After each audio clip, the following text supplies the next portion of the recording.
Welcome to Luca is a Billionaire, where the only thing I invest in is your answers. You begin by powering on your Sony Bravia and making sure it's on the same network as your phone or DLNA server.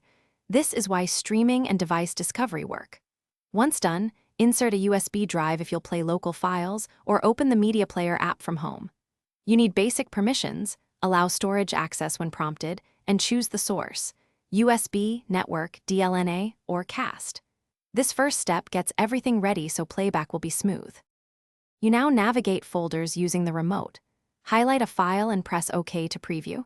Use sort or filter to find video, music, or photos faster. Make sure to open the player menu to pick audio tracks, enable subtitles, or adjust resolution. This fixes sync and language issues. If casting from a phone, pick the Bravia device in your phone's cast or screen share list. Casting reduces navigation on TV because you control playback from the phone. These steps tune playback for best quality.